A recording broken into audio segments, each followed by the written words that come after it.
Assalamualaikum warahmatullahi wabarakatuh. Perkenalkan, nama saya Rivaldi Galzikri. Di sini saya akan menjelaskan tentang endpoint security atau keamanan titik akhir. Yang pertama di modul 10.1.1 di sini ada serangan jaringan yang saat ini. Media berita biasanya meliput serangan terhadap jaringan perusahaan. Cukup cari di internet dengan kata kunci serangan jaringan terbaru, pasti yang muncul akan tentang informasi terkini tentang serangan terkini. Kemungkinan besar serangan ini akan melibatkan satu atau beberapa hal seperti berikut. Yang pertama, distribute denial of service atau disebut dengan DDoS.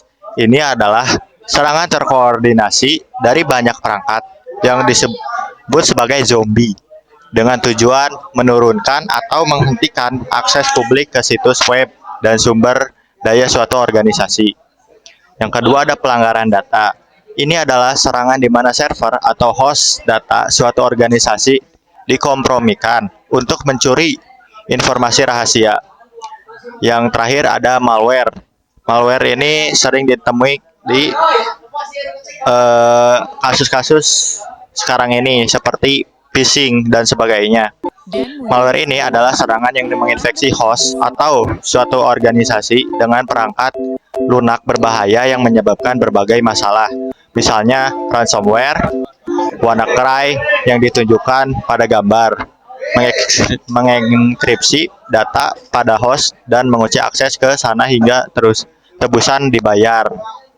Jadi jika kita ingin mengakses file kita kembali, kemungkinan besar filenya akan dikunci dan si hacker ini akan meminta bayaran untuk menebus file yang telah dia curi dari kita.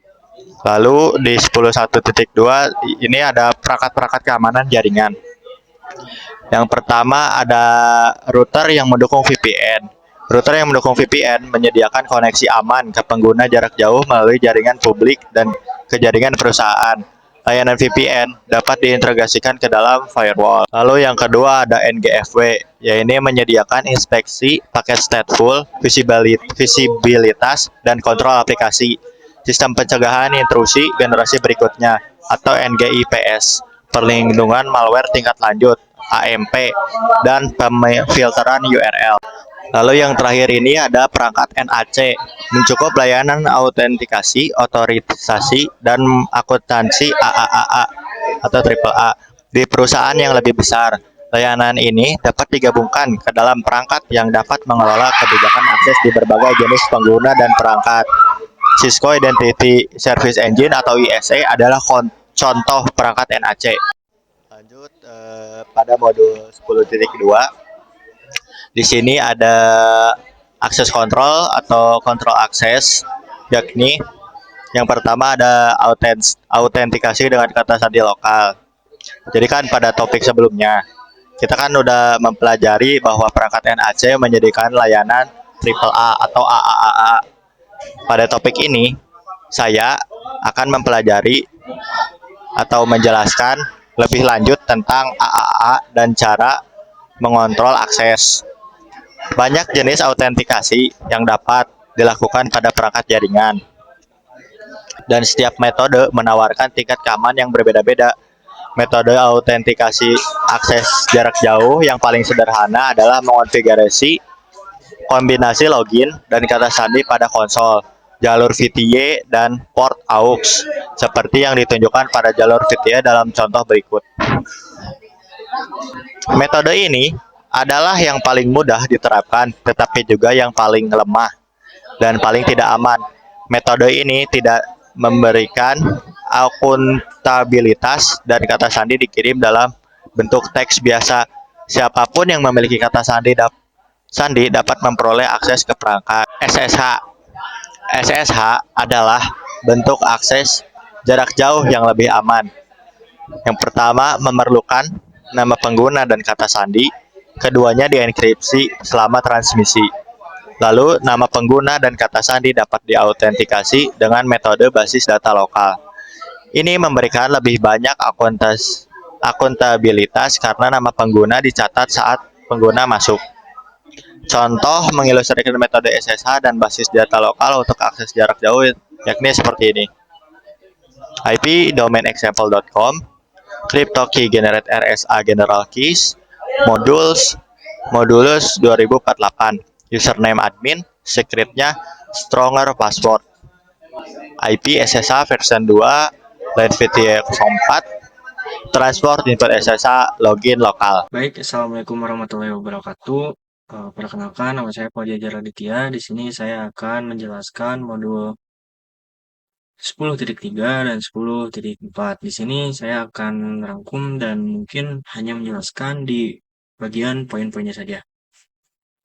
Nah, di awal yang sini, di dua topik sebelumnya, itu kita membahas keamanan titik akhir. Nah, kita lanjut ke sini untuk menjelaskan keamanan lapisan layer 2. Lapisan 2OC mengatur pengiriman data dalam LAN melalui switch. Nah, meski keamanan sering difokuskan di layer 3-7, serangan di layer 2 bisa membahayakan seluruh jaringan jika layer 2 disusupi. Perlindungan di lapisan atas jadi tidak berguna karena penyerang bisa mencegat data menggunakan frame.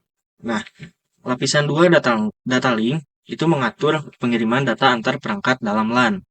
Umumnya, keamanan fokus di layer 3-7 seperti VPN, firewall, dan PS. Nah, layer 2 ini yang disusupi bisa membuat perlindungan lapisan atas menjadi sia-sia.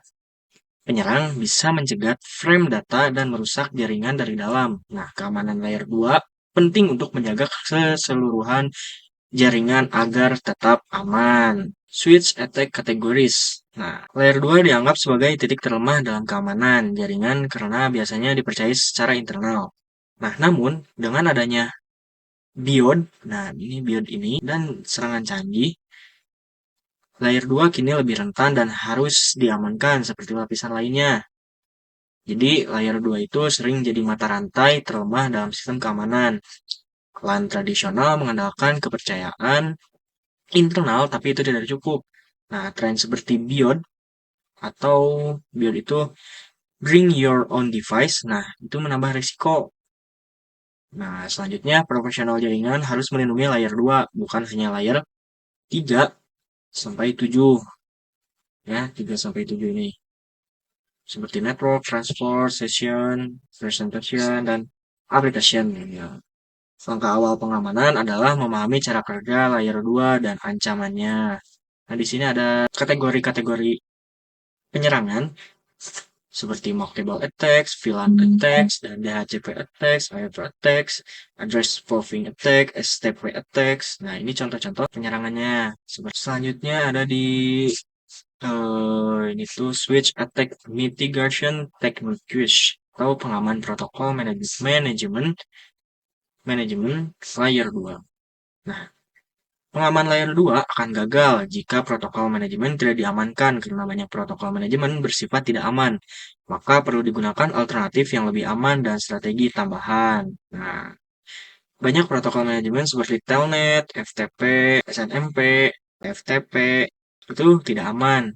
Gunakan versi aman, itu contohnya seperti SSH, SCP, SFTP, nah SSL atau TLS ini. Nah, gunakan jaringan manajemen out of band untuk pengelolaan perangkat. Tempatkan lalu lintas manajemen VLAN khusus. Nah, terapkan akses control list atau ACL untuk membatasi akses. Nah, selanjutnya di sini ada soal check your understanding layer 2 security threats. Nah, ini nomor 1 ini which of the following migration OC model cost 3? Nah, ini salah satunya VM, firewall, device.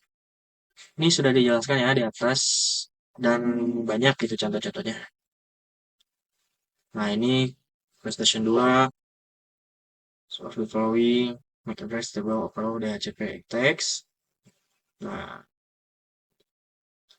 itu ini port security. Which of the following mitigation techniques prevent MAC and IP address spoofing? Nah, ini PSG. Which of the following spoofing and ARP attacks? Yaitu DAI. Ini which Betul ya, semuanya udah dijelaskan ya di atas. Baik, kita lanjut di modul 10.4. Nah, di modul titik 4 ini kita membahas MAC address table attack atau kerentanan tabel MAC pada switch. Nah, topik ini membahas bagaimana switch menggunakan tabel alamat MAC MAC untuk meneruskan data. Nah, dan bagaimana tabel ini bisa menjadi titik lemah dalam keamanan jaringan. Oke, jadi switch layer 2 menggunakan tabel MAC untuk menentukan kemana frame dikirim. Nah, tabel ini dibuat dari alamat MAC sumber setiap frame yang diterima. Nah, tabel MAC disimpan dalam memori switch dan mempercepat proses pengiriman data. Namun, tabel MAC bisa disalahgunakan dalam serangan tertentu, misalnya MAC flooding. Nah, di 10.4.2 ini kita membahas MAC address table flooding atau serangan alamat yang cukup banyak lah ya istilahnya.